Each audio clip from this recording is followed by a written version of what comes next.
আসসালামু আলাইকুম, কেমন আছেন সবাই? আজকে আসেন একটা হেলদি ড্রিঙ্কস দেখাই আপনাদেরকে। ও পড়িস না।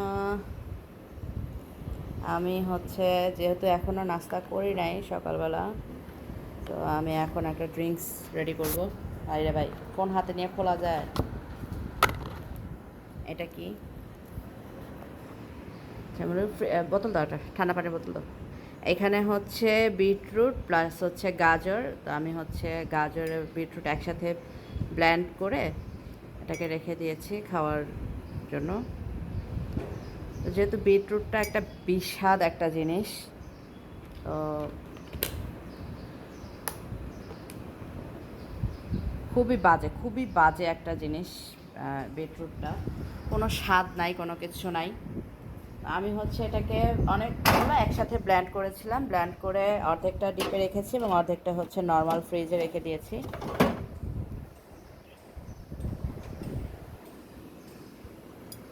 আর সাথে আমি একটা জিরো কাল নেব, যেহেতু কোনো স্বাদ নাই এটার। জারি ফেরি আসো, এটাকে ভেবে ধরো, সুন্দর করে ধরো, ভেবে ধরবো কেন? বাস, সুন্দর করে ধরো। আমি আসলে এক হাতে ফোন নিয়ে এক হাতে কাজ করতে পারতেছি না, ঠিক আছে? তো এটা হ্যাঁ, কথা বললাম। তা আমি এখানে একটা জিরো ক্যাল নিয়ে নিলাম, মাছ বরাবর ধরো। সেই সাথে আমি একটু ঠান্ডা পানি নিয়ে নেব, যেহেতু গরম।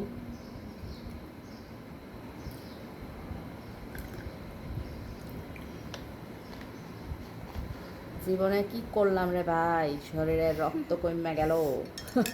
এখন এই বিষাদ জিনিসগুলারে খাইতে হয় আমার।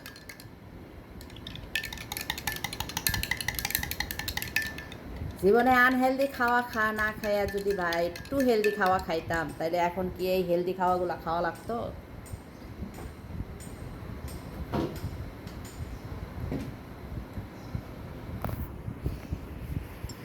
তাই আমার ড্রিঙ্কসটা রেডি হয়ে গেছে, দেখি কেমন লাগে।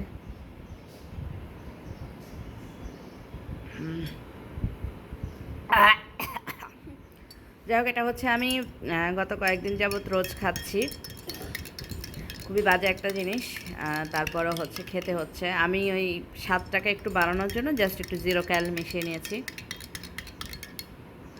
আমার মতো আপনাদের কার কার অবস্থা? আমার তো পুরোপুরি অ্যানিমিয়া হয়ে গেছে, যার কারণে ডাক্তার বারবার বলে দিয়েছে শরীরে ব্লাড হয় এমন সমস্ত খাবার খাওয়ার জন্য, বেশি বেশি আয়রনের জিনিসগুলো খাওয়ার জন্য। কারণ আমরা শুধু কার্বটা খাই আর শর্করা যে খাবারটা সেটা খাই। আমরা আয়রন জাতীয় খাবারটা মানে ইগনোর করি অনেক সময়।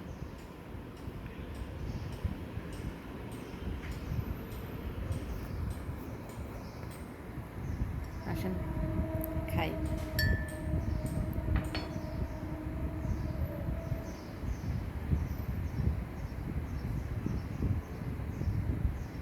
তবে এই গরমে যদি আপনি ঠান্ডা ঠান্ডা একটা এই ড্রিঙ্কসটা খেতে পারেন, এতে করে আপনার যে গরমের একটা তৃপ্তি সেটাও আসে, আর আপনার শরীরের জন্যও ভালো।